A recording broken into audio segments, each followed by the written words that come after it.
counselor, I have the privilege of working with a variety of professors and working with students in supporting their learning needs. I have a colleague and friend, coordinator, Professor Carol Preston, and she develops tests that have a variety of different ways of evaluating students. She uses multiple choice, she uses short answer, she uses matching, she uses fill in the blanks.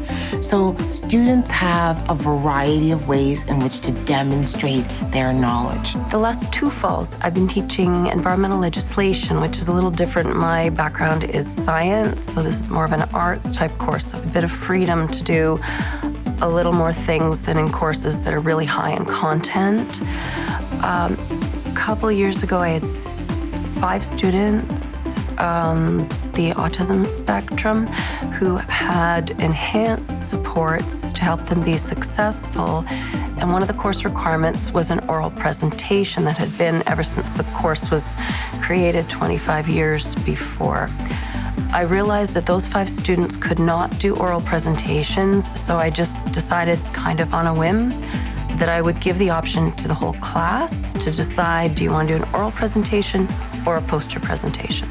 And then I opened it up further, recognizing that sometimes students who have difficulties with communication, it doesn't always work great with the group work. So I also opened it up and I said, everyone, you can decide, do you want to do it on your own or do you want to do it in a group?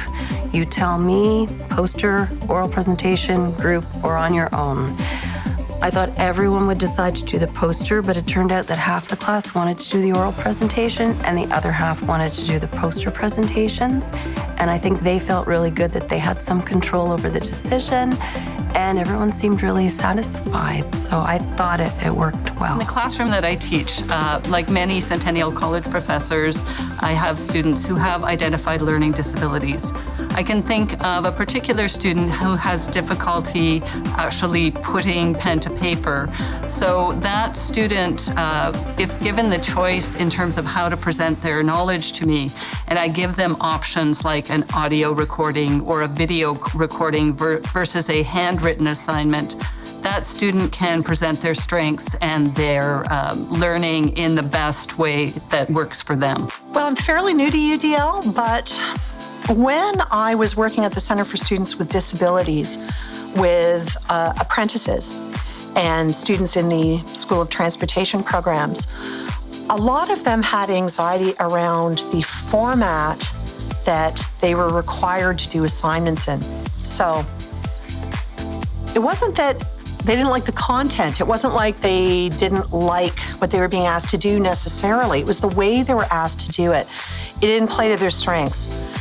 It gave them a great deal of anxiety. I had one student tell me that he really liked his gen ed course, his general education course. He thought that the content was really interesting. It was the assignments he hated.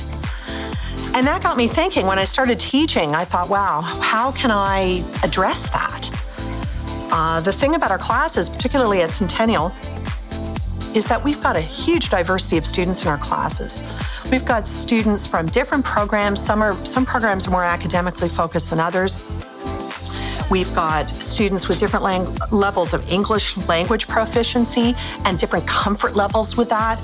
We have students that have come from a more academic stream, some less so they're more comfortable writing essays. This group maybe isn't.